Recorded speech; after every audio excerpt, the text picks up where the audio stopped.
היי, שלום לכולם, והיום אני רוצה לדבר איתכם על אימון יתר. מכירים את המשפט יותר מדי ממה שהוא טוב? מסתבר שכאשר מדובר באימון גופני, המשפט הזה יותר מנכון. אימון יתר עלול לגרום לנזק במידה ותדחפו את הגוף שלכם יותר מדי לקצה. את הסרטון הזה וגם את המאמר בבלוג שלי כתבתי ממקום אישי מאוד, ואני רואה בהפצת הסרטון והמאמר שליחות של ממש. זהו נושא שלא מדובר עליו מספיק בעולם הכושר והפיטנס, חדרי הכושר והספורט המקצועי בימינו. בעולם זה מעורב המון אגו, ולרוב קשה להודות כשמשהו לא קורה כשורה. הבעיה של אימון יתר מתחילה בבלוטת האדרנל. בלוטת האדרנל היא ככל הנראה האיבר הרגיש ביותר לסטרס בגוף שלנו.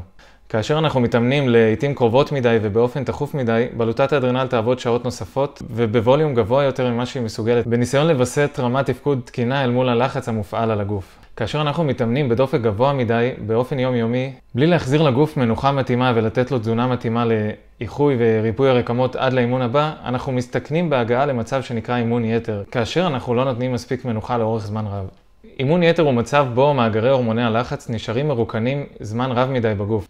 וזה מה שקורה כאשר אנחנו לא נותנים לגוף מספיק מנוחה בין אימון לאימון. הגוף לא מצליח לענות על הביקוש להורמוני לחץ, ההולך וגובר. תקופה ממושכת שהגוף נמצא מרוקן מהורמוני הלחץ עלול להוביל למצבים דומים לתת פעילות בלוטת התריס, לעייפות כרונית או להתשת בלוטת האדרנל.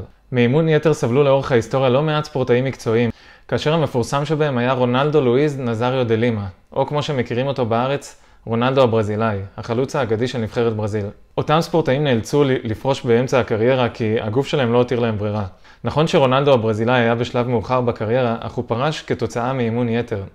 במסיבת העיתונאים שלו הוא התוודע בדמעות על תת פעילות בלוטת התריס שיש לו ועל בעיות הורמונליות שבגינן הוא החליט לפרוש מכדורגל. אותה תת פעילות בבלוטת התריס שממנה סבל רונלדו היא תוצאה של אימון יתר. זה היה מקרה נדיר בו דובר על אימון יתר בצורה כל כך כנה וגלויה מול כל העולם. לרוב לא נהוג לדבר על אימון יתר בסביבה מלאת האגו וההישגים של חדרי הכושר והספורט המקצועי. ודווקא בחדרי הכושר, הבעיה הזו רלוונטית יותר מכל מקום אחר. גם בבתי הספר להכשרת מאמני כושר בארץ, התופעה בקושי מוזכרת.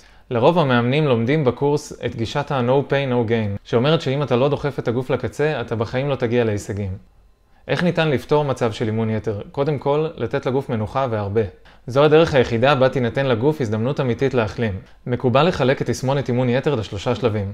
בשלב הראשון הריפוי יחסית קל, והוא יתבטא בעיקר בעייפות מוגברת ודופק גבוה מעט במנוחה.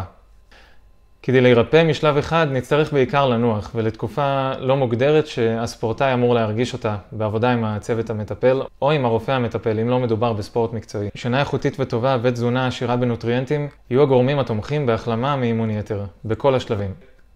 שלב 2 באימון יתר מגיע כאשר מתעלמים מהסימפטומים שמופיעים בשלב 1, והסימפטומים רק הולכים ומחריפים. בשלב 2 הגוף מגיע לריקון מאגרי ההורמונים שלו ואנחנו חווים סימפטומים של בעיות הורמונליות כגון בלוטת התריס ועייפות בלוטת האדרנל. על פי הספרות המאפיין העיקרי של שלב 2 של אימון יתר הוא קורטיזול גבוה במיוחד שמוביל בין היתר לטסטוסטרון נמוך והפחתת הקצב ההורמונלי המטאבולי, כמו שאמרנו, תת פעילות בלוטת התריס ועייפות בלוטת האדרנל. ההתאוששות משלב 2 תהיה קודם כל להפסיק כל פעילות שהיא גופנית וספורטיבית ולהתייעץ עם הרופא המטפל בקשר לטיפולים תומכים. ספורטאים רבים נשארו בשלב 2 במעין מצב תמידי של רגרסיה והחלמה, בגלל שהם לא נתנו לגוף את המנוחה המלאה ובגלל שהם לא היו סובלניים מספיק כדי לחכות עד שהגוף יסיים לאחות ולתקן את הנזקים.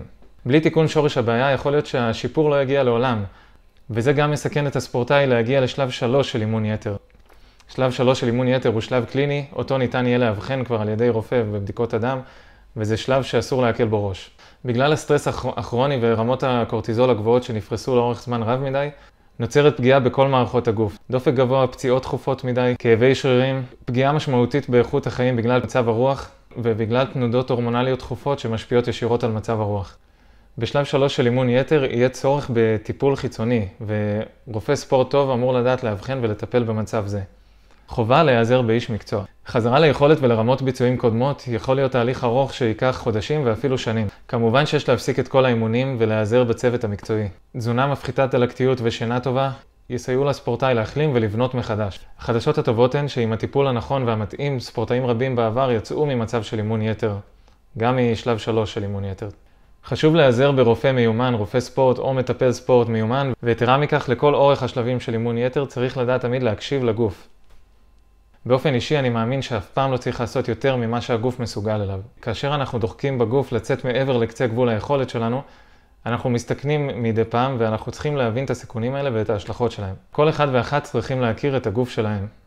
עד כאן על אימון יתר, אני הייתי תומר פאפה ואני מקווה שהסרטון הזה עזר לכם לקבל איזשהו מושג על מה זה אימון יתר ואיך אפשר למנוע את זה. אני חוויתי את המצב הזה על בשרי והצלחתי לצאת מזה עם הרבה מאוד תשומת לב לפרטים הקטנים ולאיזונים העדינים שבגוף שלי. אני מאמין שכל אחד יכול לצאת מזה וחשוב להעלות את המודעות לנושא הזה.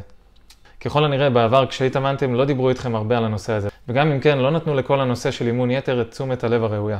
לעוד מידע על תוכניות הליווי שלי ולקביעת שיחת ייעוץ, כנסו ללינק כאן בתיאור הסרטון או באתר שלי בעמוד הראשי, מלאו טופס יצירת קשר ואחזור אליכם בהקדם לתיאום שיחה. באתר מופיעות העדויות משאר הלקוחות שאיזנו את הגוף שלהם, בין אם מדובר במחלה כרונית ובין אם מדובר בבן אדם שרוצה להיות בריא יותר. רובם הגיעו למצב שהם מנהלים את המחלה איתה הם מתמודדים, ולא שהמחלה מנהלת אותם. אז זהו לבינתיים, עד הסרטון הבא, שנהיה מאוזנים ובריאים. ביי ביי.